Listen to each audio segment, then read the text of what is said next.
I returned from my business trip, and when I stepped into the house, I found my entire family waiting for me. My son spoke. "Mom, your time is up. Dad's happier with her now." I left in utter silence, and made their lives into a living hell. Can you imagine the gut punch of hearing your own son look you in the eye and say, "Mom, you're not in charge of this family anymore. And Jessica is." That's how my life ended, and a terrifying new one began. I'm Eleanor.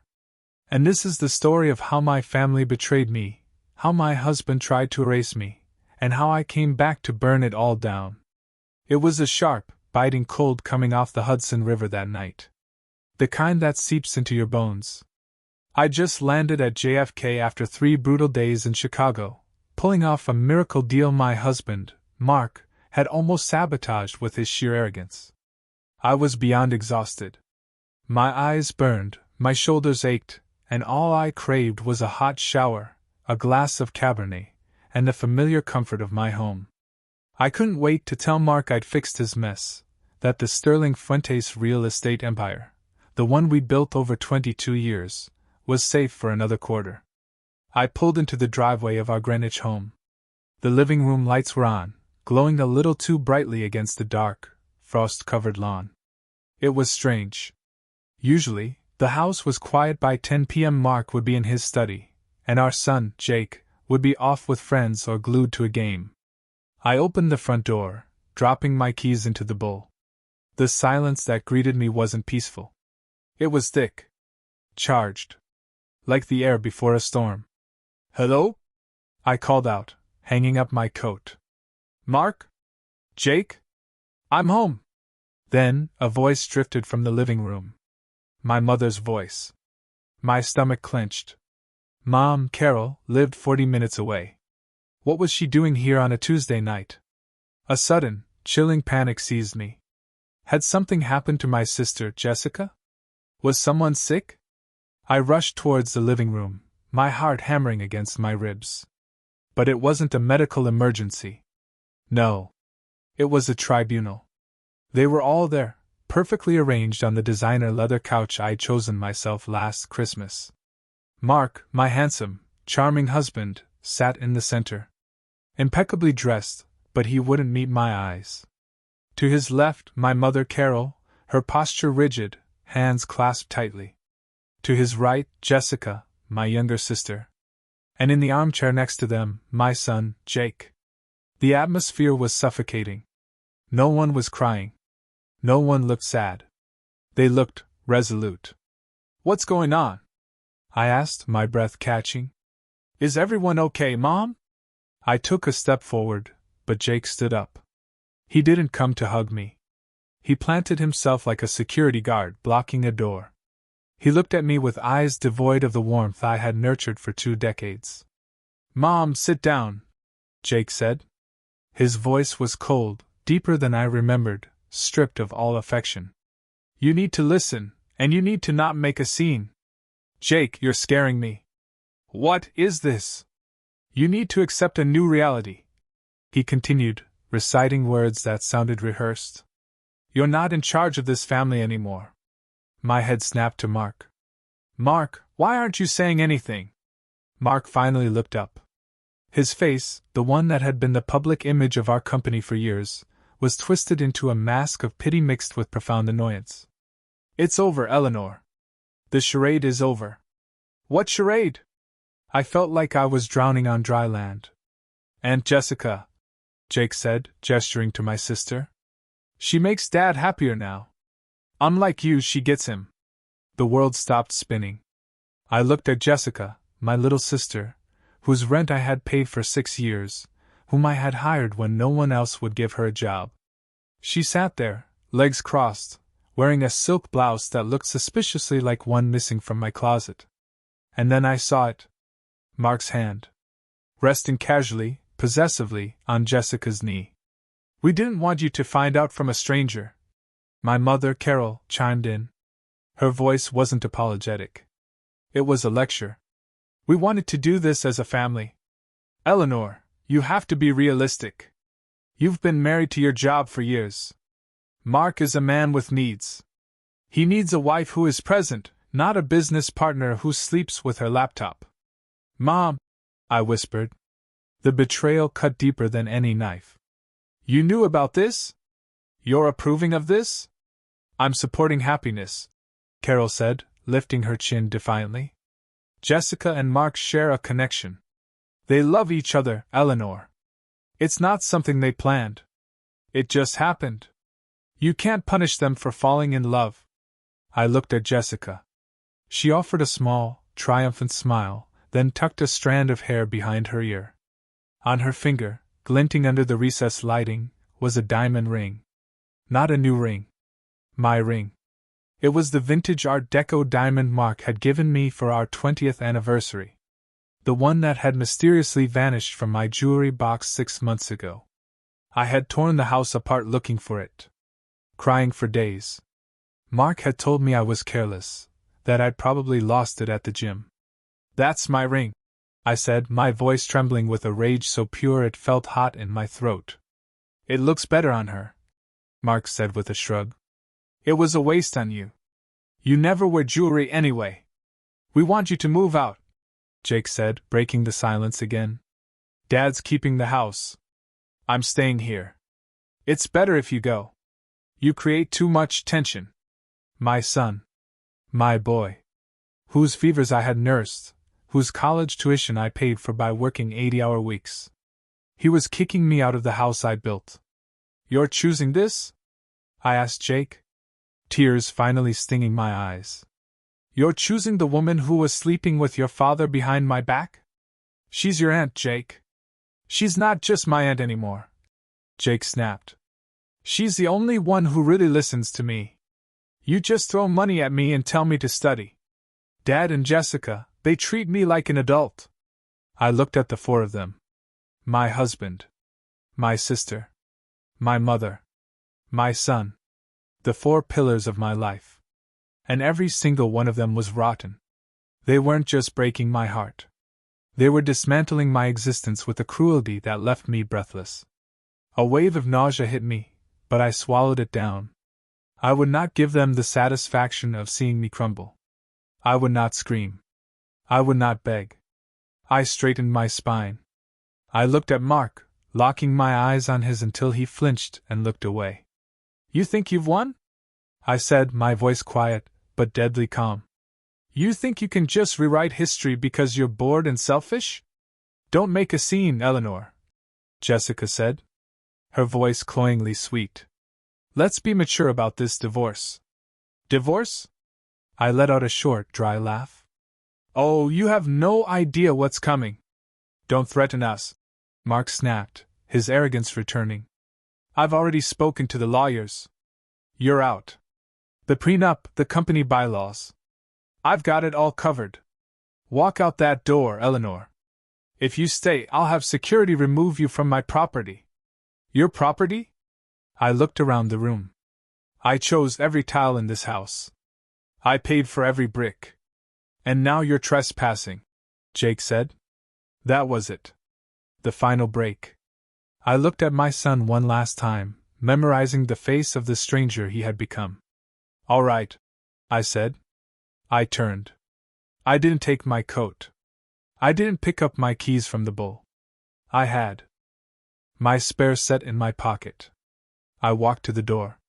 Where are you going? Carol shouted, a sudden anxiety in her voice. Eleanor, we need to discuss the settlement. Mark has a generous offer if you sign tonight. I didn't answer. I opened the heavy oak door and stepped out into the frigid Connecticut night. The wind hit my face, drying the tears before they could fall. I got into my car, the engine roaring to life in the silent driveway. As I backed out, I saw them through the picture window. They were already pouring champagne. They were celebrating my erasure. I drove into the darkness, my hands gripping the steering wheel so tightly my knuckles turned white. I didn't know where I was going, but I knew one thing for certain. The Eleanor they knew, the doormat, the provider, the fixer, had died in that living room. And the woman driving away was someone they should be very, very afraid of. I drove for an hour, the lights of Manhattan blurring into red and gold streaks across my windshield. My mind was a chaotic storm of images, Jessica's smirk, the ring on her finger, Jake's cold stare. But beneath the shock, a primal instinct was kicking in. Survival. I needed gas. The low fuel light had been on since I left the airport, but I had been too eager to get home to stop. Now, on a desolate stretch of I-95, I pulled into a 24-hour gas station. My hands were shaking as I stepped out into the biting cold. I swiped my credit card, the platinum card linked to our joint account, the one I use for everything from groceries to business dinners. Processing. The screen flashed. Then, declined. Please see cashier. I frowned. That was impossible. The credit limit on that card was $50,000, and I'd paid the bill in full 3 days ago. I tried again. Declined. A cold knot formed in my stomach, heavier than the betrayal I'd just witnessed. I dug through my wallet and pulled out my personal debit card, the one linked to my checking account where my salary was deposited. I went inside the station. The clerk, a bored teenager with headphones around his neck, didn't even look up as I put a bottle of water and a pack of gum on the counter. "It's not going through," he mumbled, chewing his gum. "Try it again," I said, my voice tight. "There's money in there." He sighed and ran it again. "Declined, ma'am. Insufficient funds or card blocked." "You got cash?" I stood there, frozen under the harsh fluorescent lights. My banking app. I had to check my app. My clumsy fingers fumbled for my phone as I logged in. "Access denied. User authentication failed. Please contact your branch." I tried the business account. "Access denied." I tried the joint savings account. "Access denied." Mark hadn't just kicked me out of my home. He had executed a financial kill switch. He had been planning this. You don't lock a co-owner out of business and personal accounts instantly unless you've laid the groundwork with the bank, falsely claiming fraud or changing administrative privileges days in advance. He wanted me destitute. He wanted me stranded in the middle of the night with no resources so that I would crawl back and sign whatever generous offer Carol had mentioned. I rummaged through my purse, past the useless plastic, to the small zipper pocket at the bottom. I found 3 crumpled $20 bills and a handful of change. $60-something. That was my net worth at this moment. I paid for $20 of gas and the water with cash. I got back in my car, shivering, not just from the cold, but from the terrifying awareness of my vulnerability. I couldn't go to a hotel. I had no credit card for a deposit. I couldn't go to my mother's. I couldn't go to Jessica's. I drove until I found a roadside motel with a flickering neon sign that read, "Vacancy." It was the kind of place where truckers sleep for a few hours. The kind of place where the sheets smell like stale smoke and regret. "Pay in advance?" the night manager said through bulletproof glass. $50 for the night. I handed him $50 of my remaining $60. He slid a key through the tray. Room 12. The room was freezing.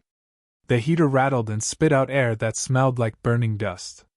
I sat on the edge of the sagging mattress, still in my expensive business suit, my coat pulled tightly around me. I looked at my phone. The screen was lit up with notifications. No apologies. No. Please come back. Just 118 missed calls. Most were from a number I recognized, Mark's personal lawyer, a shark named Richard Valentine. And then the emails started to arrive. Subject: Marital Dissolution Agreement. Subject: Urgent Non-Disclosure Agreement Required. Subject: Notice of Termination Sterling Fuentes Realty. I opened the termination notice first. It was a PDF attached to an email from the head of HR, a woman I had hired, a woman I had mentored. "Dear Miss Fuentes, effective immediately. Your position as Chief Operating Officer is terminated for cause. Allegations of corporate espionage and gross negligence." I laughed. A harsh, raw sound in the empty room. Espionage? Negligence? I was the one who stayed until 3 a.m. auditing the books. I was the one who knew every zoning law in New York City. Mark didn't even know how to convert a PDF without asking for my help. And then a text message came through. It was from Jake. My thumb hovered over the screen, some small, foolish part of me hoping he'd snapped out of it, that he was sorry. Mom, don't make this harder. Dad says he'll cut off my tuition and trust fund if you fight the divorce. He's promised me the VP position next year if I stick with him. You always told me to be ambitious. I'm just doing what you taught me. Please understand. I dropped the phone on the bed as if it were burning. That was the final erasure. Mark hadn't just taken my money and my job. He had bought my son's soul. He had used the wealth I helped build to bribe my own child against me. I curled up on the filthy bedspread, my knees pulled to my chest. The tears finally came, hot and fast. I cried for the little boy I used to read bedtime stories to. I cried for the sister I had protected on the playground. I cried for the husband I had believed in when he was nothing but a smile in a cheap suit. But as the night wore on, and the tears dried into a crusty salt on my cheeks, something else began to settle in my chest. It was cold and heavy, like a stone.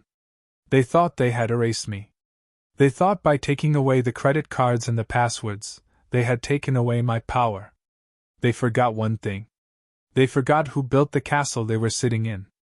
They forgot who designed the security systems, who drafted the contracts, and who knew where all the bodies were buried. Mark thought Sterling Fuentes' realty ran on his charm. He was about to learn that it ran on my brain. And while he might have stolen the keys to the front door, he had forgotten that the architect always leaves a back door. I stared at the water stain on the ceiling, waiting for the sun to rise. I wasn't Eleanor the wife anymore. I wasn't Eleanor the mother. I was Eleanor the architect. And I was about to bring the whole damn house down. Sleep was impossible in that motel room. The roar of the highway traffic was a constant hum, but it was the noise in my head that kept me awake. The sharp, jagged memories replaying on a loop. To understand why I was lying on a dirty mattress with $10 to my name, I had to go back. I had to look at the foundations of my life and realize they had been cracked from the very beginning. I grew up in a small town in Pennsylvania, the older of 2 daughters. My father died when I was 7, leaving my mother, Carol, to raise us alone. His death broke something in her. Or maybe it just revealed who she really was. She was a woman who needed to be adored, to be the center of attention. And she projected that need onto her daughters, or rather, onto one of them. Jessica was born beautiful, even as a baby. She had golden curls and big blue eyes that made strangers stop on the street. I was plain, brown hair, serious eyes, sturdy. I was the responsible one. Jessica was the princess. I remember the day I turned 18. I had just received my acceptance letter to the Wharton School at the University of Pennsylvania on a partial scholarship. It was my ticket out. I'd worked 3 part-time jobs through high school, tutoring, waitressing, shelving books at the library, to save for the rest of the tuition. I ran into the kitchen, waving the letter. Mom, I got in! Carol was at the table painting Jessica's nails. Jessica was 12 then, already demanding and petulant. That's nice, Eleanor, my mother said without looking up. But keep your voice down. Jessica has a headache. But Mom, it's Wharton. It's the business program. Carol sighed, finally looking at me. Her eyes weren't filled with pride. They were calculating. Eleanor, honey, we need to talk about that money you've saved. My college fund. Well, Jessica has been scouted. There's a modeling competition in Miami next month. It could be her big break. But the fees, the travel, the portfolio pictures, it's expensive. My stomach dropped. Mom, that's my tuition money. I earned it. You're so selfish, Eleanor. Jessica piped in, blowing on her wet nails. You don't want me to be famous. When I'm rich, I'll buy you a car, Eleanor. My mother said, her voice taking on that tone, the one that mixed guilt with a command. You're the strong one. You're the smart one. You can always find a way. You can work another year. Take night classes. But Jessica, she's delicate. This is her dream. You wouldn't want to crush your sister's dream, would you? Family sacrifice for each other. I gave them the money. Of course I did. I had been conditioned for 18 years to believe that my value lay only in what I could provide for them. I was the scapegoat, the workhorse, the fixer. Jessica was the golden child, the star, the one who deserved to shine. Jessica went to Miami. She didn't get signed. She spent the money on clothes and theme parks. I spent the next year working double shifts at a diner to earn the money back. I started college a year late, exhausted, but determined. That dynamic never changed. It just evolved. When I graduated at the top of my class, my mother didn't come to the ceremony because Jessica was having severe anxiety over a breakup with a 2-week boyfriend. I walked across the stage alone. When I got my first big promotion at a financial consulting firm, my mother said, "That's great, honey. Hey, can you lend Jessica $2,000? Her landlord is being a real jerk." I paid Jessica's rent. I paid for her car repairs. I paid for acting classes she never attended. I bought my mother a condo so she wouldn't have to worry about stairs. I thought I was buying their love. I thought if I just gave enough, worked hard enough, fixed enough problems, they would finally look at me the way they looked at Jessica. I thought one day my mother would look at my face and say, "I'm so proud of you, Eleanor. You're my joy." But I was never her joy. I was her utility bill. I was her safety net. And then I met Mark. He was charming, ambitious, and he seemed to see me. He told me I was brilliant.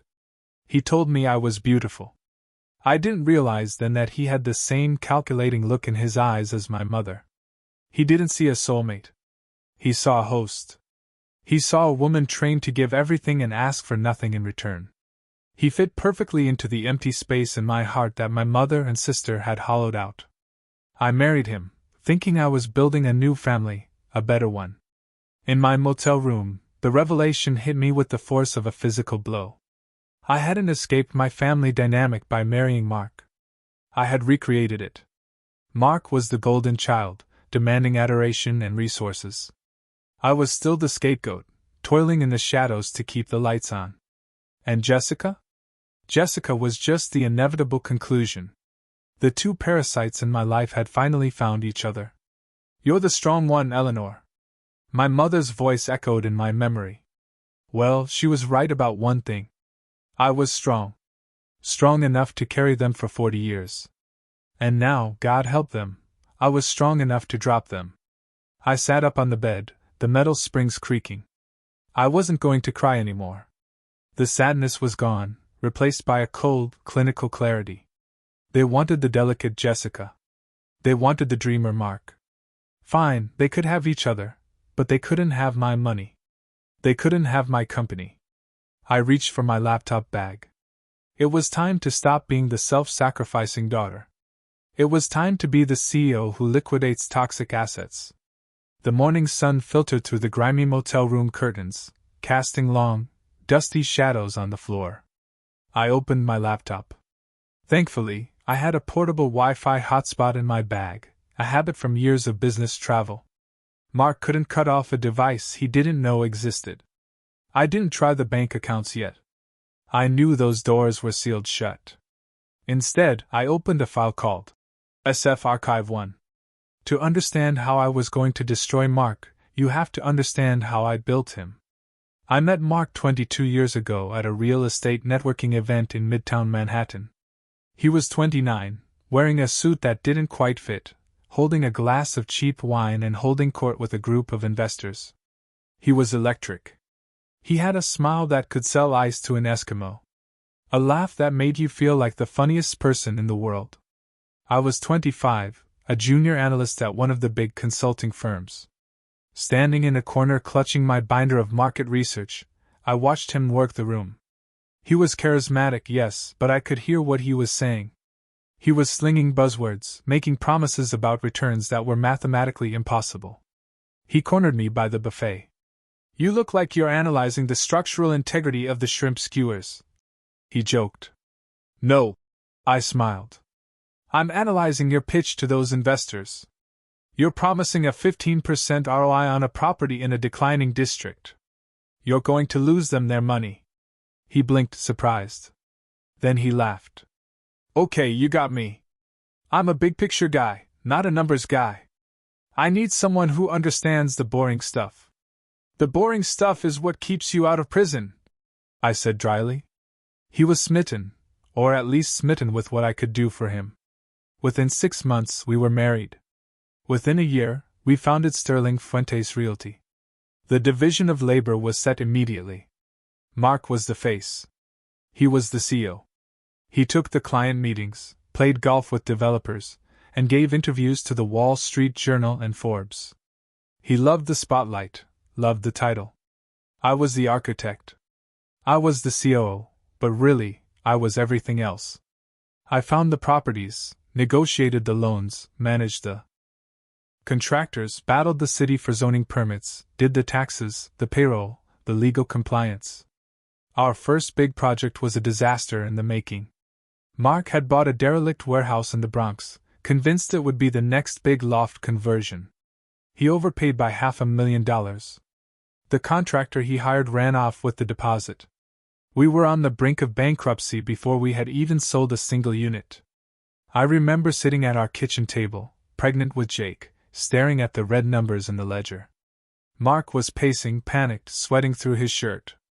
We're finished, Eleanor, he cried. My reputation is ruined. They're going to sue me. Sit down, I ordered. I took my grandmother's jewelry, the one heirloom I'd received, safe from my mother and Jessica, and sold it. I liquidated my 401k. I renegotiated the terms with the bank, presenting a business plan so detailed, so bulletproof that the branch manager said it was the best he'd ever seen. I fired Mark's buddy, who was acting as project manager, and took over construction oversight myself, walking through active building sites with a hard hat and a 6-month baby bump. We finished the project. We sold out in 3 weeks. Mark was hailed as a visionary in the business press. The headline read, Mark Sterling, the new king of lofts. He brought the magazine home beaming. Look at this, baby! We did it! He didn't mention me in the interview once. When I gently pointed it out, he kissed my forehead. Sweetheart, you know how the media is. They like a single narrative. Besides, you hate the spotlight. You're my secret weapon. The power behind the throne. I accepted it. I told myself it was for the family. I told myself that as long as the company succeeded, it didn't matter whose face was on the cover. I was a fool. For 20 years, I built the stage, set the lights, and wrote the script. Mark just walked out and took the applause. And the company grew. We expanded into commercial properties, luxury condos, mixed-use developments. We were worth hundreds of millions. But the company structure? That was my masterpiece. Mark was lazy with details. He hated reading contracts. He hated passwords. You handle it, Eleanor, was his favorite phrase. So, I set up the digital infrastructure. I created the intricate web of LLCs to limit liability. I set up the automated bank transfers. And because Mark was paranoid about employees stealing from him, he insisted on a localized, highly encrypted internal server for our most sensitive financial data. He wanted a ghost access, a master admin login that could bypass all other protocols in case we ever got locked out or held hostage by the IT staff. Only you and I will know the ghost access, he'd said. But Mark never bothered to memorize the complex 64-character string I generated. He wrote it on a post-it, kept it in his desk drawer for a week, and then threw it away, assuming I would always be there to type it in for him. He was right. I was always there. Until yesterday. Now, sitting in the motel, I stared at the login screen for the Sterling Fuentes private server. The VPN tunnel was secure. Mark thought that by calling the bank and removing me as a signatory, he had cut me off. He thought by firing me through HR, he had revoked my access. He relied on the standard protocols. He relied on the front door. He forgot about the ghost access. My fingers hovered over the keyboard. I typed the character string. It was a line from a Robert Frost poem mixed with the GPS coordinates of the first building we bought, and the date Jake lost his first tooth. Mark knew none of those things. Authentication in process. Access granted? Admin level. The screen flooded with data. The entire nervous system of Sterling Fuentes Realty was opened before me. Emails, wire transfers, transfer logs, tax documents, private chat histories. I wasn't just looking at a company. I was looking at the crime scene of my marriage. I started downloading. I didn't want a few files. I wanted everything. Every email Mark had sent for the last 5 years. Every expense report. Every wire transfer to the Cayman Islands or Switzerland. And that's when I saw it. A folder labeled Project J. It wasn't a construction project. The J stood for Jessica. I opened the folder, and the blood ran cold in my veins. This wasn't just an affair. This was grand-scale embezzlement. Dates, amounts, receipts. January 12th, $5,000 wire to Miller Consulting LLC. Jessica's maiden name. February 14th, $12,000 at Cartier. March 1st, $4,500 monthly rent for a luxury suite at the Plaza Hotel. He had been keeping Jessica like a courtesan on company money for 3 years. But it was even deeper. I saw wires to a shell corporation I didn't recognize, Orion Investments LLC. The signatory on Orion wasn't Mark. It was Jessica. And the assets being transferred to Orion weren't just cash. They were deeds. Mark was slowly transferring the titles of our most valuable, debt-free properties to a company owned by my sister. He was gutting Sterling Fuentes, preparing to leave me with the empty shell while he and Jessica walked away with the assets. I felt sick. This wasn't just replacing me as a wife. This was a grand heist. But as I scrolled through the documents, a cold smile touched my lips. Mark was a showman, not an architect. He didn't understand the paperwork he was signing. In his arrogance and Jessica's greed, they had made mistakes. Amateur, sloppy mistakes. They had forged my signature on the deed transfers. I could see it in the PDFs, a clumsy digital copy-paste of my signature from a different document. And on the Orion Investments operating agreement, Jessica had listed her permanent address. It was my address, the house I paid for. I had them. I had them dead to rights, but I couldn't strike yet. If I went to the police now, Mark would claim it was a clerical error. He'd pay a fine and bury me in litigation for years. He had money for expensive lawyers. I had $10. I needed to let them hang themselves. I needed them to feel secure. I needed them to think I was defeated, broke, and hiding in a hole somewhere. I closed the laptop. I had the blueprints for their destruction. Now I just needed to build the trap. The digital evidence of Project J burned in my mind, forcing me to remember exactly how Jessica had infiltrated my sanctuary.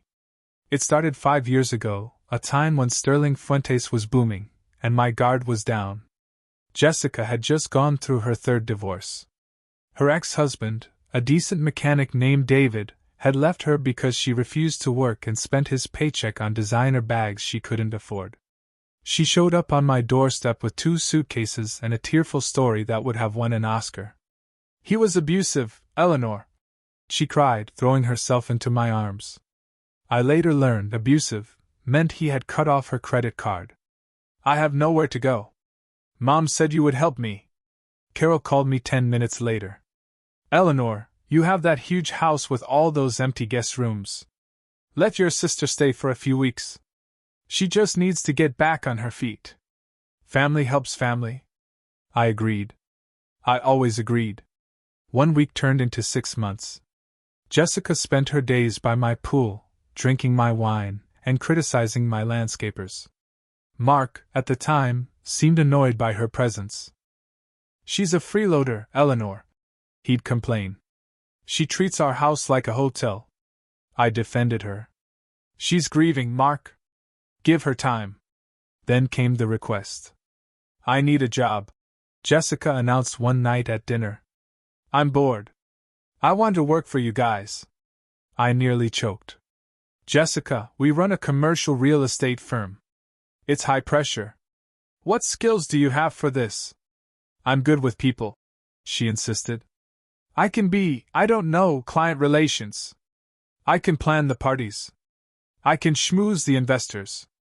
You guys are so serious. You need someone fun. No, I said.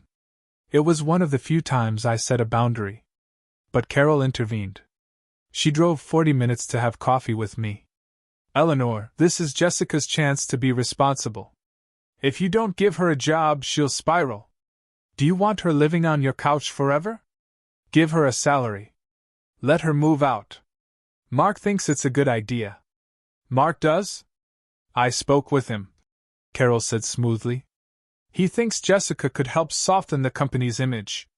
You know, you can be a little intense, honey. I confronted Mark. You want to hire Jessica?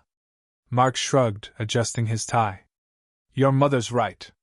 We need someone to handle the social stuff, the galas, the charity events. You hate that stuff. Let her do it. Pay her an assistant's salary. Get her out of the house. We all win. I caved. I created a position, Director of Special Events. At first, it seemed to work. Jessica moved into an apartment I subsidized and planned the company Christmas party. It was lavish, over budget, but a success. Then the subtle shifts began. Jessica started coming to the office every day, dressed not in business attire, but in body-hugging dresses that were just on the edge of inappropriate. She would spend hours in Mark's office discussing event logistics. I'd walk by and hear them laughing. Whenever I entered the room, they would fall silent. What's so funny? I'd ask, feeling a prickle of unease. Oh, just a joke about a client, Jessica would say, smiling that saccharine smile. You wouldn't get it, Eleanor. It's an inside thing. She started joining us for business lunches. Then she started replacing me at them. Eleanor, you stay and finish the quarterly projections, Mark would say. Jessica and I will take the developers to the steakhouse. You know, you hate small talk. And I did hate small talk. I loved the work, so I let them go. I would stay in the office eating a salad at my desk, crunching the numbers, making sure our profit margins were healthy. While my husband and sister were drinking dry martinis and laughing at my expense. I noticed changes in Mark. He started dressing younger. He bought a Porsche he didn't need. He started staying out late for networking. When I voiced my concern, Carol gaslit me into oblivion. You're being paranoid, Eleanor, she scolded. You should be glad Mark and Jessica get along. Most men hate their sisters-in-law. It's a blessing. Don't ruin it with your jealousy. It's unbecoming. Jealousy. She made me feel like a crazy, insecure harpy. Now, looking at the Project J folder on my laptop, I saw the reality. The networking dinners were dates. The business trips to Miami were vacations. And the consulting fees paid to Jessica were actually her allowance for being his mistress. The snake hadn't just slithered into the grass. I had opened the door, invited it in, and given it warm milk. And the worst part? My mother had held the door open. Carol had brokered this. She had pushed Jessica toward Mark, knowing exactly what Jessica was capable of. She wanted Jessica to have the life I had built because in her twisted mind, Jessica deserved the kingdom. And I was just a builder, meant to put it up and walk away. I slammed my hand down on the cheap motel desk. The pain grounded me. Okay, I whispered to the empty room. You want to play the fun, irresponsible game? Let's see how much fun it is when the architect pulls out the load-bearing wall. I spent the next 6 hours in a forensic accounting trance. The ghost access gave me entry to everything, but I had to be careful. If I made any changes, if I altered any files, the system logs might alert the IT director, a man named Stephen, who used to be loyal to me but now undoubtedly answered to Mark. So I became a ghost. I copied, downloaded, screenshotted, and traced the flow of money. It was worse than I thought. Sterling Fuentes was being bled dry to fund their lifestyle, and the transfers to Jessica's shell company. Mark had stopped paying vendors. We were 3 months behind on payments to the construction crews for the new skyscraper in the financial district. We were in default on the interest for 2 major loans. Mark was robbing Peter to pay Jessica. The company. My life's work. It was a house of cards. If the creditors found out, we'd be insolvent in 30 days. But then I found something that made me sit bolt upright. It was an email chain between Mark and a private investigator at Valentine Investigations. The date was from 2 years ago. Subject: Surveillance target Eleanor Fuentes. Mark: I need dirt. Anything. Infidelity, substance abuse, mental instability. I need grounds to void the prenup. Valentine: Mr. Sterling, we've tailed her for 6 months. She goes to work. She goes to the grocery store. She goes to her mother's. She works late. There's no dirt. The woman's a saint. Mark: dig deeper or make something up. I can't afford to give her half. My breath hitched. 2 years. He had been planning to get rid of me for 2 years but couldn't find a way to do it without losing money. And then a more recent email. Dated 1 week ago. Mark: forget the dirt. We're going with the mental breakdown angle. Her family will testify. Her mother and sister are on board. We'll claim she's overworked, paranoid, unfit to lead. We'll force a no-confidence vote at the board. Once she's out, we trigger the buyout clause at the lowest valuation. Carol: I can testify she has been erratic lately. Very emotional. I'm worried about her, Mark. We have to do what's best for the company. I stared at the screen, tears of rage blurring my vision. My mother. My own mother. Conspiring to have me declared mentally unstable so her golden child could steal my husband and my money. It was Shakespearean. I'll show you erratic. I seethed. I dug deeper. I needed leverage. The fraud evidence was good, but it would take time to prove in court. I needed something immediate, something that would terrify Mark. I found it in the tax filings. Last year, to secure a massive loan from a private equity firm, Mark had inflated the occupancy rates on our commercial properties. He had forged lease agreements. He had physically forged the signatures of tenants that didn't exist. This wasn't just civil fraud. This was bank fraud. This was a federal crime with prison time. And the loan documents were signed by Mark Sterling, CEO. My signature wasn't on them. I had been out of town for my aunt's funeral that week, a funeral Jessica skipped, and Mark had said he'd handle the paperwork. He had signed his own death warrant and didn't even know it. I copied the loan documents. I copied the fake leases. I created a dossier that was a nuclear bomb. I glanced at the clock. It was 2 p.m. I had been working nonstop for 12 hours. I was hungry, unwashed, and running on pure adrenaline. I needed a burner phone. I couldn't use my cell. They were probably tracking it or pulling the records. I went to a convenience store across the street, buying a cheap prepaid phone with cash. Back in the room, I sat on the bed and stared at the new phone. Who could I call? My friends? Most were couple friends shared with Mark. They'd likely side with charming Mark. Or stay neutral. My family? Obviously not. My employees? Too risky. I needed someone powerful, someone who hated Mark, someone with the resources to wage a war. A man's name popped into my head: Arthur Vance. Arthur was a billionaire real estate magnate in New York. Old money, ruthless, but principled.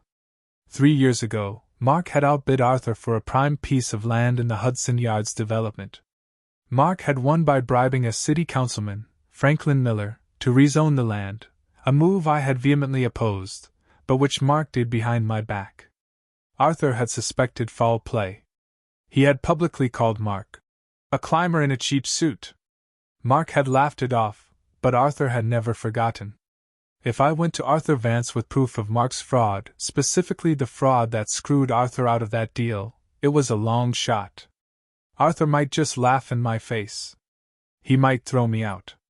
But he was the only person in New York with enough power to shield me from Mark's legal team. I dialed the number for Vance Enterprises. I knew it by heart. I'd looked at it enough times when we were rivals. Vance Enterprises, Chairman's office. A crisp voice answered. I need to speak with Mr. Vance. Immediately. Mr. Vance is in meetings. May I ask what this is regarding? Tell him it's Eleanor Fuentes. Tell him I know how Mark Sterling got the rezoning for the Hudson Yards plot, and tell him I have the emails. There was a pause. 1 moment, please. 30 seconds later, a deep, gravelly voice came on the line.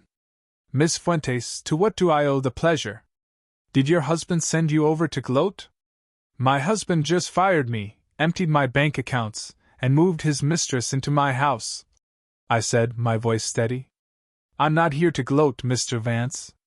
I'm here to burn him to the ground, and I thought perhaps you'd like to bring the marshmallows. Silence, then a low chuckle. I'm listening. Before I went to meet Arthur Vance, there was one more wound I had to cauterize. One file I had been avoiding in the Sterling Fuentes database, Jake's trust fund. Jake was my weak spot, my Achilles heel. I had shielded him from Mark's narcissism his entire life.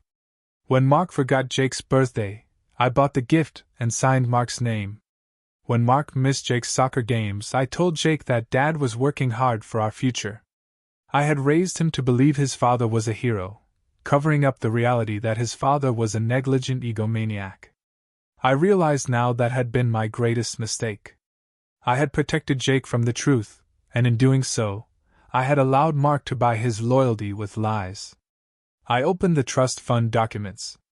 Mark had recently amended the terms.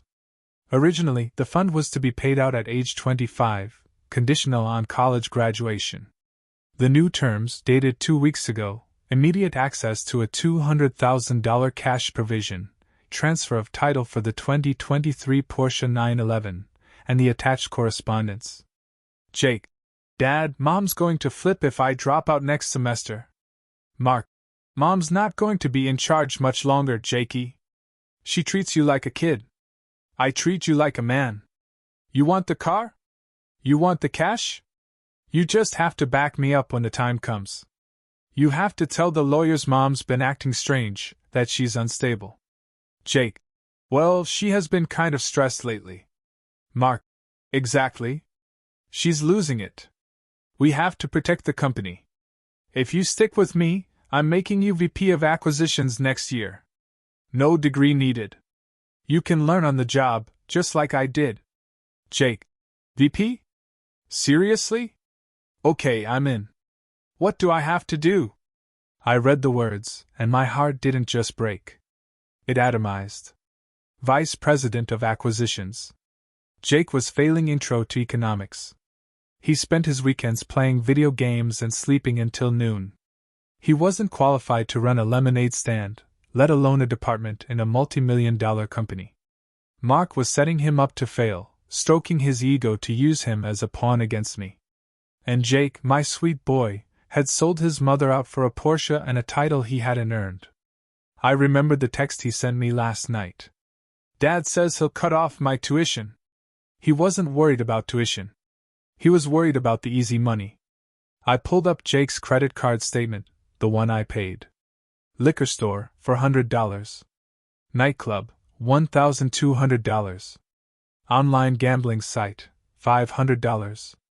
Strip club. He was in a tailspin, and instead of parenting him, Mark was funding it to buy an ally. I picked up my burner phone. I hesitated. This was my son, but the boy who sat on that couch and told me to accept reality wasn't the boy I raised. He was his father's creation. If I continued to cushion his fall, I would lose him forever to Mark's world of corruption and shallowness. The only way to save him, to truly save him, was to let him crash. I typed a text message. I didn't send it yet.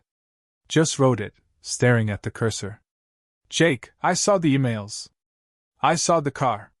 You chose the easy way. But the easy way is a trap.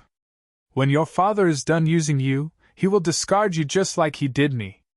I love you enough to let you learn this the hard way. Good luck, Mr. Vice President. I saved the draft, wiped my eyes. I navigated to the payroll system. I removed Jake from the intern payroll he'd been on for 3 years despite never setting foot in the office. I couldn't touch the trust fund. Mark controlled that now. But I could touch the health insurance. Jake was on my policy, the policy I personally paid for. Jake Sterling. Reason, no longer a full-time student. It was petty.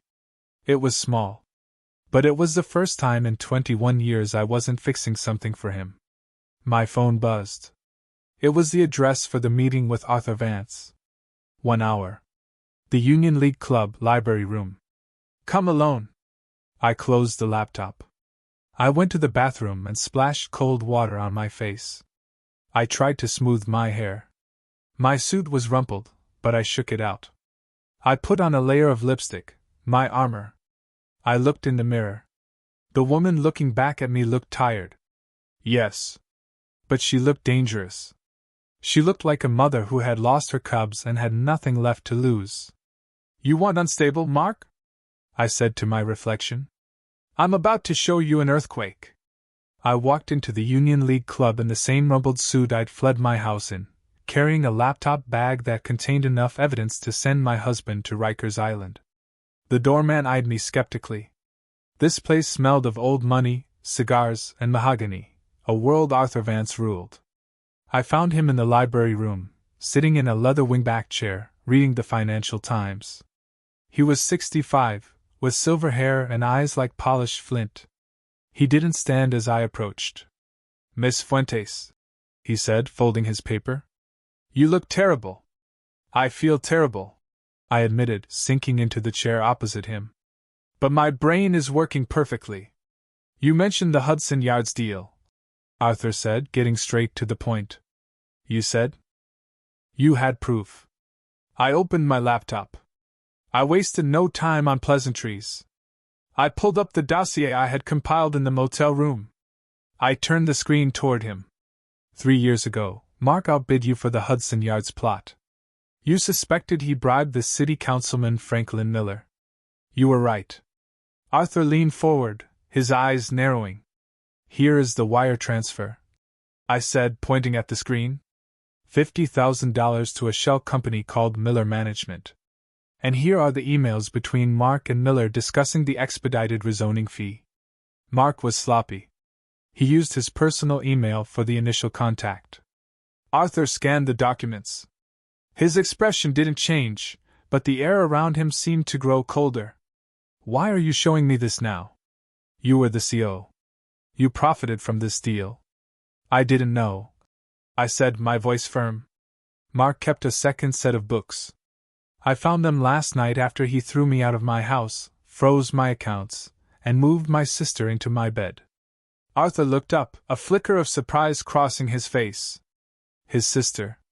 And my mother is cheering them on, I added, a bitter laugh escaping my lips. It's a regular family reunion, and I'm the only one not invited. I took a breath. Mr. Vance, I didn't come here to gossip. I came here to make a deal. Mark is trying to destroy me.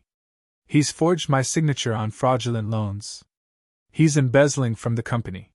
He's going to leave Sterling Fuentes a smoking crater. And you want me to save you?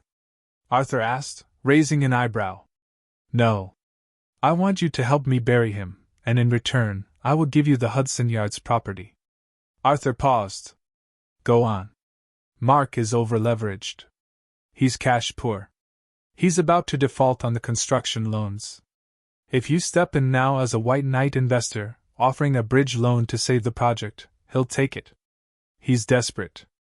And in the loan agreement, we include a collateral clause.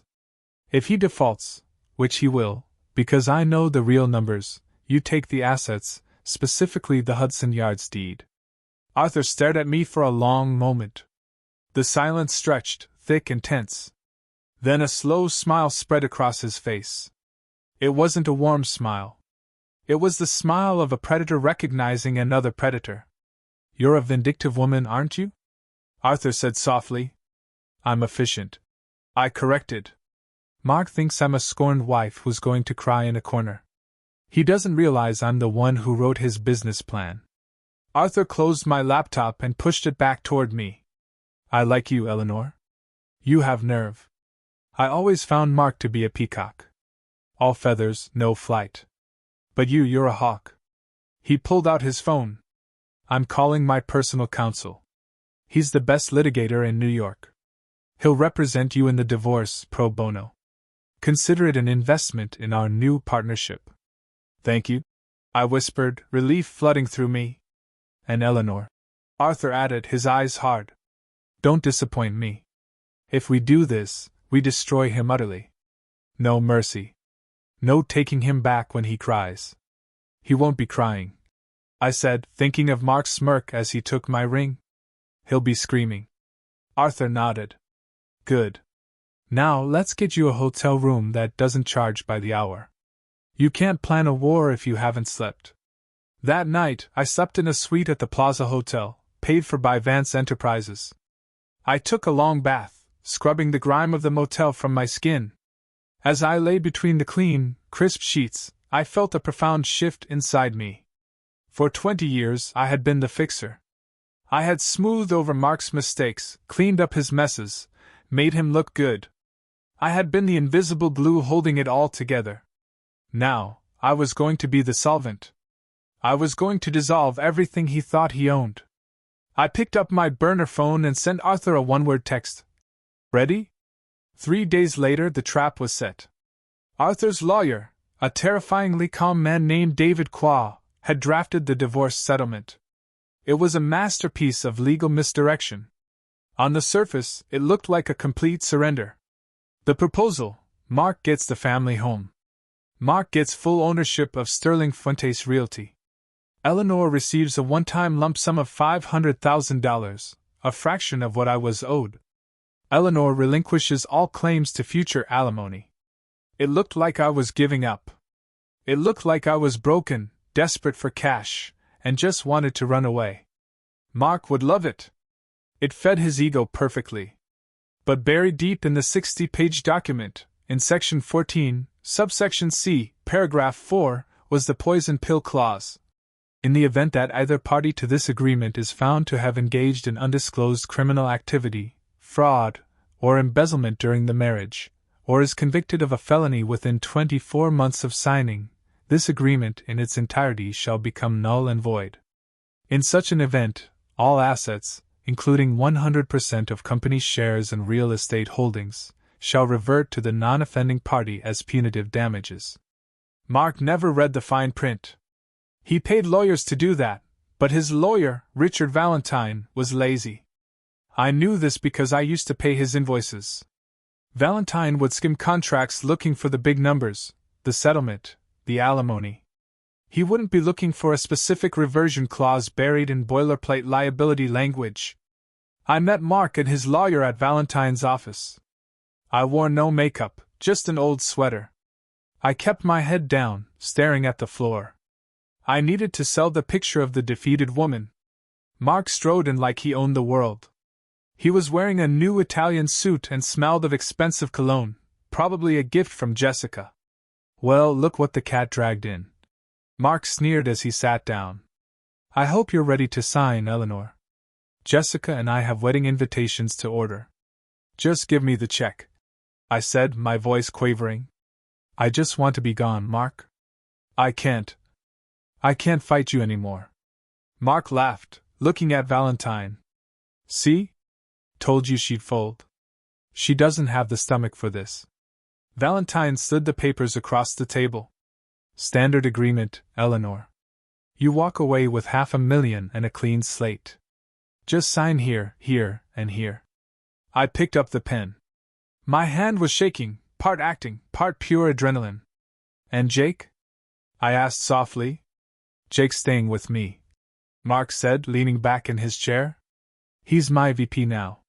We're going to build an empire together without your constant nagging. I felt a sharp pain in my chest, but I swallowed it. Okay, just take care of him.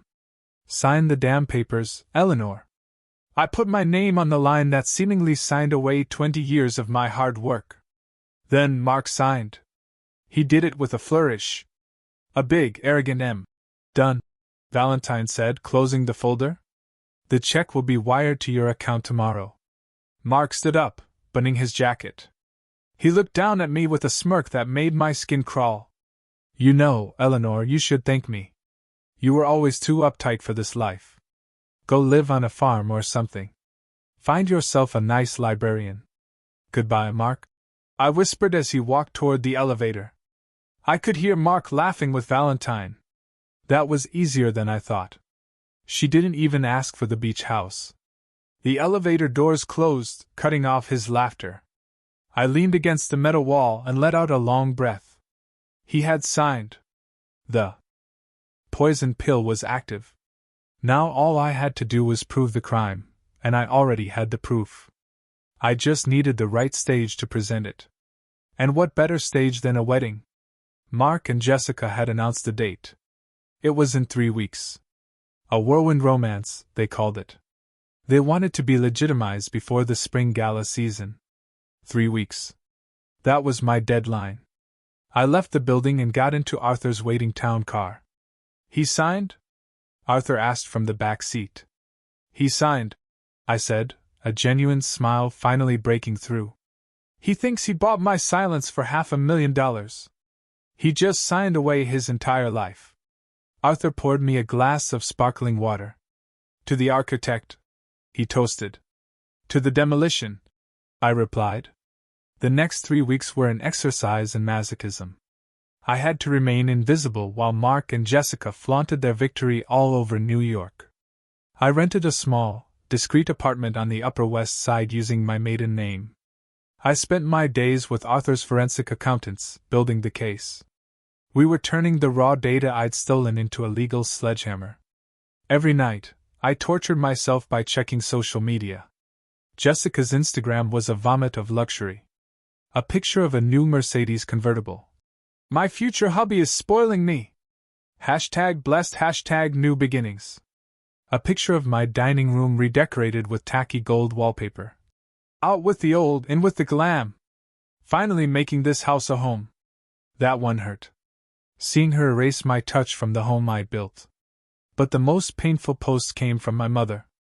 Carol posted a picture of the three of them, Mark, Jessica, and her, toasting with champagne flutes at a tasting menu dinner. Caption: Finally, a family that knows how to enjoy life. So proud of my beautiful daughter, Jessica, and my wonderful son-in-law, Mark. True love always wins. True love.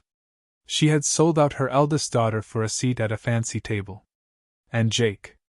Jake was silent on social media, but I saw the credit card alerts from the secondary accounts I still monitored, the ones Mark hadn't found yet. Liquor Depot, $400. Marquee Nightclub, $1,200. Bail bonds, $500. My son was in freefall. Mark wasn't parenting him. He was enabling him. I wanted to rush in and save him, but Arthur stopped me. You can't save someone who doesn't want to be saved, Eleanor. Arthur told me gently. He chose his side. Let him see what that side is really like when the lights go out. I knew he was right, but it felt like cutting off a limb. Meanwhile, the company was rotting from the inside. My moles, Sarah in accounting and James in project management, gave me daily updates.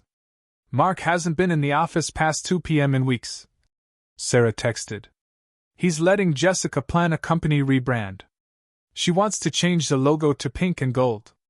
Pink and gold, Eleanor, for a commercial real estate firm. Contractors are threatening to walk off the Hudson Yards site, James reported. Mark said the check is in the mail. It isn't. He used the construction money to pay for the wedding venue. Let it burn, I told them. Just document everything. Save every email where he tells you to delay payments. The wedding was to be at the Plaza Hotel in the Grand Ballroom. It was the most expensive venue in the city. Jessica had invited 300 people, investors, politicians, local celebrities. They wanted to cement their status as New York's new power couple. They wanted an audience. Good, I thought, looking at the invitations Sarah had smuggled to me. You want a show? I'll give you a show. 2 days before the wedding, I received one final piece of leverage. It came from an unexpected source. My phone rang. Unknown number. Hello, Eleanor. It's David. David, Jessica's ex-husband, the mechanic she had bled dry. David, I said, shocked. How are you? I'm okay. Look, I heard about what happened. What they did to you. It's disgusting. It is, I agreed. I have something, David said, his voice low. When Jessica left me, she left a box of papers in the garage. I was going to burn them, but I went through them last night. Eleanor, did you know she had credit cards in your name from 3 years ago? The blood froze in my veins. What? She opened them when she was staying with you. She was intercepting the mail. She maxed them out, then hid the statements, but I found the letters from the collection agencies. And I found a letter from Mark. From Mark? Yeah. He paid off one of the cards. The letter says, I've covered this one, Jay, but you have to be more careful. If Eleanor sees this on her credit report, we're both dead. Stick to the plan. 2 more years and we take it all. 2 more years. The timeline fit perfectly. Mark had been conspiring with my sister to steal my identity and my money while I was feeding her and giving her a job. David, I said, my voice shaking. Can you get me that box? I'm on my way, he said. When David handed me that box, I felt the final lock click into place. This wasn't just fraud. It was a predatory, calculated, evil conspiracy. I looked at the handwritten letter from Mark. 2 more years and we take it all. I locked the letter in my safe. Thank you, David, I said. Give him hell, Eleanor, he said with a grim smile. Oh, I plan to, I replied. I plan to give them the whole damn inferno. The day before the wedding, I did something dangerous. I went to see Jake. I knew I shouldn't. Arthur advised against it, but I was a mother first and a vengeful ex-wife second. I needed to give him one last chance to get off the sinking ship. I waited outside his new penthouse apartment, the one Mark had bought with company funds. At 11 a.m., Jake stumbled out, looking hungover. He wore designer sunglasses and a sweatshirt that cost more than my first car. Jake! I called. He jumped, spinning around. When he saw me, his face hardened. Mom, what are you doing here? Are you stalking me now? I'm not stalking you. I'm trying to save you. I don't need saving. He spat, walking toward his Porsche. I'm doing great. Dad just put me in charge of the Southern portfolio. Jake, listen to me, I said, stepping in his path. Your father is lying to you. The company is bankrupt. He's stealing money to pay for this lifestyle. He's using you as a shield. When the feds come, and they are coming, your name is on the documents. Jake laughed. It was a hollow, brittle sound. You're just jealous. You're jealous because Dad's winning, and you're a nobody. You're living in some dump, right? Dad told me. I'm living in reality, I said, my voice urgent. Jake, please don't go to the wedding tomorrow. Just say you're sick.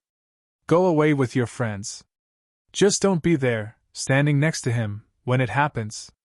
When what happens? He challenged. You're going to crash it? You're going to make a scene? God, you're pathetic, Mom. Dad said you'd try to ruin it. He called me pathetic. I felt the rage rise, but I pushed it down. Jake, look at me. I raised you. I know you. You are not this person. You are kind. You are smart. You are not a thief. I'm not a thief, he shouted, his face reddening. I'm a businessman, like Dad. Dad is a fraud, I yelled back. And Jessica is a parasite. And if you stand with them, you will go down with them. Jake glared at me. Then he pulled out his phone.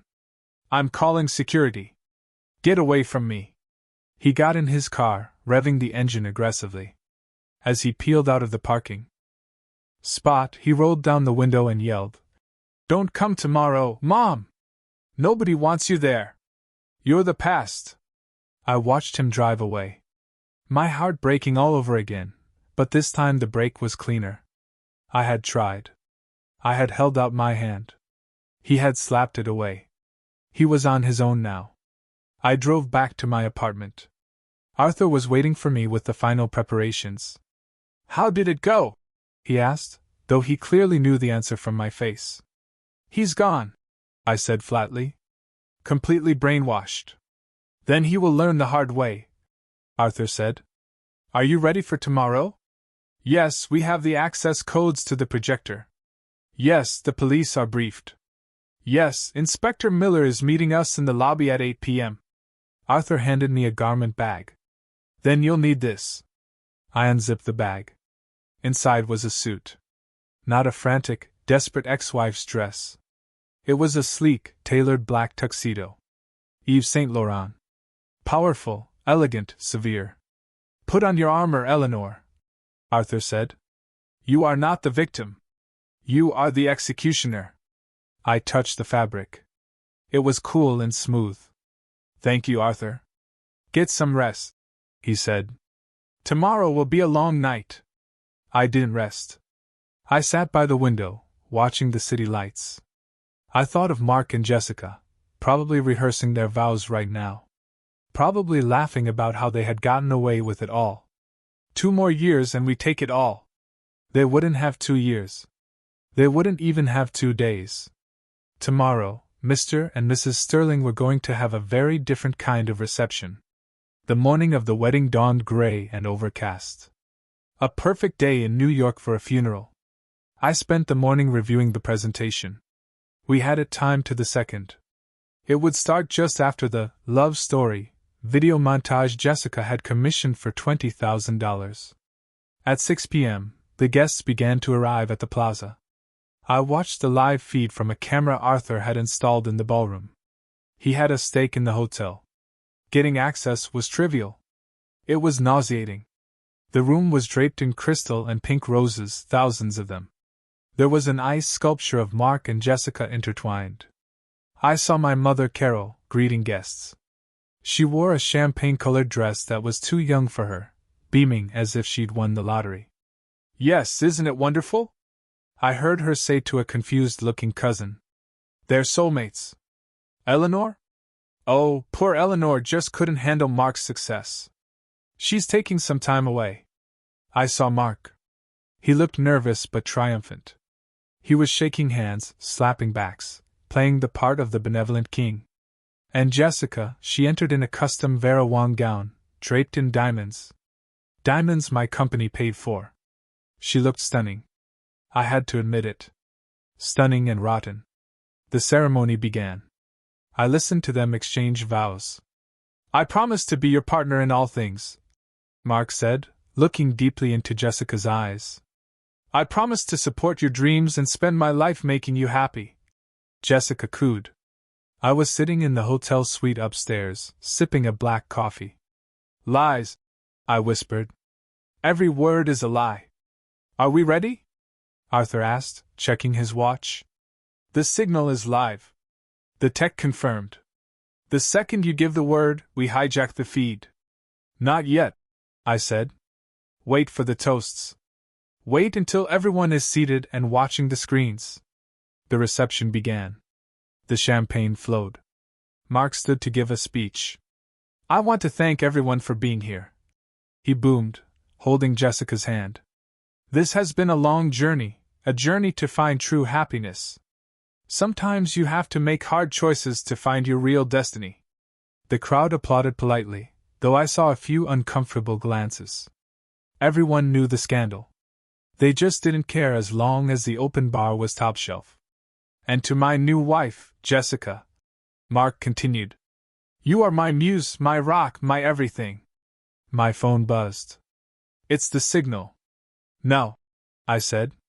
Down in the ballroom, the lights dimmed for the video montage. Sentimental music began to play. Pictures of Mark and Jessica on yachts, in Paris, on the beach, flashed across the huge screens behind the head table. The crowd. Odd. I stood up and smoothed the jacket of my tuxedo. I walked out of the suite and toward the elevator. "Showtime," Arthur said, walking beside me. Inside the elevator, I watched the numbers descend. 10, 9, 8. My heart wasn't racing anymore. It was beating slow and heavy, like a war drum. The elevator doors opened on the lobby level. Inspector Miller and 2 uniformed officers were waiting. "Miss Fuentes?" the inspector asked. "Yes. We have the warrant. We're ready when you are." "Give me 5 minutes," I said. "I want them to see it before you put the cuffs on." "Understood." I walked toward the ballroom doors. The security guards Mark had hired to keep me out stepped forward. "Ma'am, this is a private event." Arthur Vance stepped out from behind me. "And I own the building. Stand aside or you'll be looking for work tomorrow." The guards hesitated, recognized Arthur, and immediately backed away. I pushed open the double doors. Inside, the music had just reached a crescendo. The video on the screen showed Mark and Jessica kissing in front of the Eiffel Tower. And then the screen flickered. The music cut out with a screech of feedback. The room fell silent. On the massive screens, the romantic picture dissolved. In its place appeared a stark spreadsheet, red numbers. Then a document, a credit card statement. Name, Jessica Miller. Address, 124 Oak Street, Greenwich, Connecticut, my house. Diamond ring, Cartier, $25,000 paid by Sterling Fuentes' corporate account. A murmur went through the crowd. "What is that?" Jessica hissed, half rising. "Mark, fix it! Cut the feed!" Mark yelled at the AV booth. "Turn it off!" But the tech in the booth was our guy.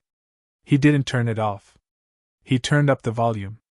And then my pre-recorded voice boomed through the speakers. "Hello, Mark. Hello, Jessica. You wanted a family affair? You wanted everyone to witness your union? Well, let's show them what this union is really built on."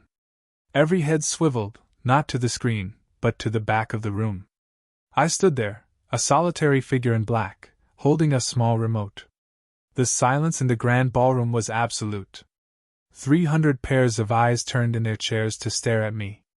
I walked down the center aisle, my heels clicking rhythmically on the marble floor. The black tuxedo made me look like a shadow against the sea of pink flowers.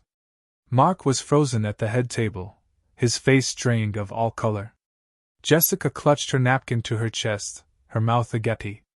My mother, Carol, looked like she was about to have a heart attack.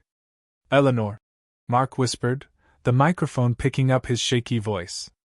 "What are you doing?" I didn't stop until I reached the center of the dance floor, directly in front of the head table. I looked at them. The people who had been my world now just small, frightened figures on a stage. "I'm here to make a toast," I said, my voice projecting clearly, without a mic. I held up the remote. I clicked it. The screen behind them changed again. This time it was the email chain between Mark and the private investigator. "Mark, dig deeper or make something up. I can't afford to give her half." The crowd gasped. I saw investors, men Mark respected, men he needed, leaning in, whispering furiously. "Turn it off!" Mark screamed, lunging toward the DJ booth. "Security! Get her out of here! Sit down, Mark!" Arthur Vance's voice boomed from the entrance. "Unless you want to add assault to your list of felonies." Mark froze. He saw Arthur. He saw the police officers waiting in the shadows of the exit. This is fake!" Jessica shrieked, tears streaming down her perfectly made-up face. "She's jealous! She hacked the system! She's crazy!" I clicked the remote again. A new document appeared. The forged loan application for the Hudson Yards project, the one with my signature clumsily pasted on. "Is forgery crazy, Jessica?" I asked calmly. "Is bank fraud crazy? Because those are federal charges. And guess whose name is on the shell companies receiving the stolen funds?" I clicked again. "Orion Investments. Owner, Jessica Miller." I pointed at her. "You're not just a mistress. You're a mule. Mark used you to launder $3 million. Did he tell you that? Did he tell you that when the IRS comes looking, they're coming for your signature?" Jessica looked at Mark, her eyes wide with horror. "Mark, you said it was tax optimization. You said it was legal. Shut up, Jessica! Mark hissed. Oh, don't stop him, I said, smiling coldly. Let him explain. Let him explain to our mother what he calls her. Click. The email appeared, subject: The old woman. Mark just cut Carol another check from the J Fund. The old woman is greedy. As long as we pay for her condo, she'll keep Eleanor in the dark. She'd sell out her own daughter for a renovation budget. Carol made a sound that was half wail, half choke. She stood up, her hands shaking so badly she knocked over her champagne glass. Mark, she gasped. You called me that? After everything I did for you? I took your side. I betrayed my own daughter for you. And what did it get you, Mom? I said, looking at her with pity. A seat at a wedding that's about to become a crime scene. Mark looked around the room, his eyes wild. He saw his empire crumbling in real time. He saw investors getting up to leave. He saw waiters stopping to stare. He saw the end. You signed the agreement, he yelled at me, desperate. You signed it. You gave up everything. You can't touch the company. Section 14, I said simply. The poison pill. You committed a felony. The agreement is void, and everything, the house, the company, the assets, reverts to me. Mark's knees gave out. He collapsed into his chair. And Jake, I said, turning my gaze to my son, who sat at the end of the table, pale as a ghost. Jake looked at me, terrified. He looked at the screen where his own text messages were now displayed. VP, seriously? Okay, I'm in. You wanted to be a businessman, Jake? I said softly. Well, here's your first lesson. Vet your partners. I clicked the remote one last time. A video played. It was surveillance footage from the company parking garage. It showed Mark arguing with Jessica 2 days earlier. Mark, on the video. Once we get the Vance money, we ditch the kid. Jake's a liability. We'll leave him with the tax debt and move to Monaco. He's too stupid to figure it out. The room was deathly quiet. Jake stood up slowly. He stared at his father. The hero worship in his eyes was gone, replaced by a devastating understanding. Dad, Jake whispered. You were going to abandon me? Mark stammered. Jakey, that wasn't. I was just stressed. It's out of context. You called me stupid, Jake said, his voice breaking. You said I was a liability. Jake, sit down, Mark ordered, trying to regain control. Don't listen to her. Jake didn't sit down. He picked up his champagne glass and threw it in Mark's face. I hate you, Jake screamed. I hate you. Chaos erupted. Carol was sobbing. Jessica was hyperventilating.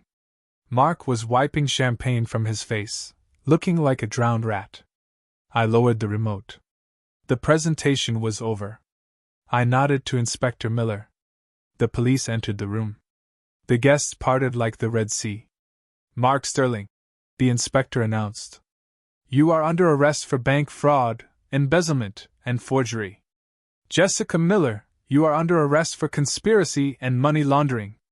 No! Jessica shrieked as an officer grabbed her wrists. I didn't know. I'm just his fiancée.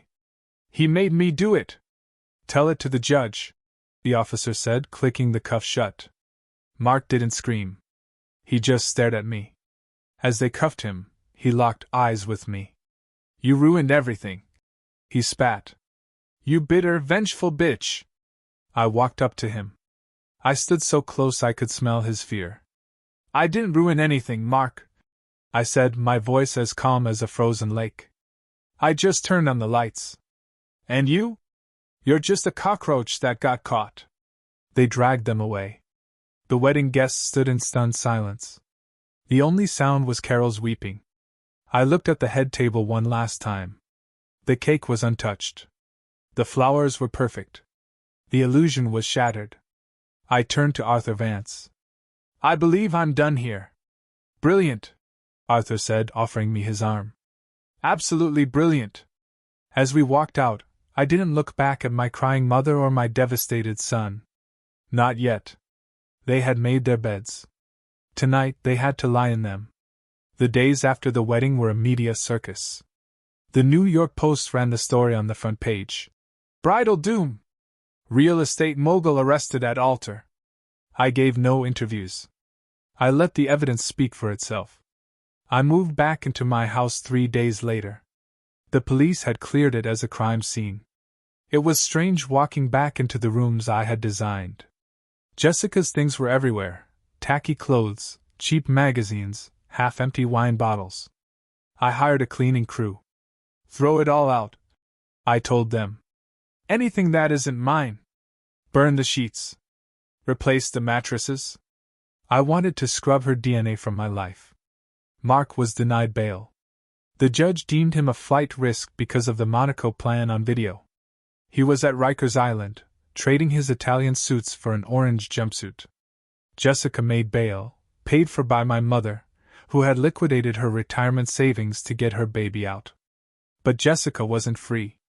She was facing 5 to 10 years. Her face was all over the internet as the jailbound gold digger. I walked into the offices of Sterling Fuentes, now solely mine. The employees greeted me with a mixture of fear and relief. We're rebranding, I announced at the first all-hands meeting. Sterling Fuentes is dead. Welcome to Phoenix Realty. They applauded. They knew who signed the paychecks. A week later, my mother came to see me. She looked 10 years older. Her hair was unkempt, her eyes red. She stood on my porch, shivering. Eleanor, she said, her voice trembling. Carol, I said, blocking the doorway. I couldn't call her Mom. Can I come in? It's so cold. You can say what you have to say from there. She flinched. Eleanor, please be reasonable. Jessica is terrified. She's just a girl. She didn't know what she was doing. Mark manipulated her. Jessica is 40 years old, I said coldly. She knew she was sleeping with my husband. She knew she was spending my money. She signed the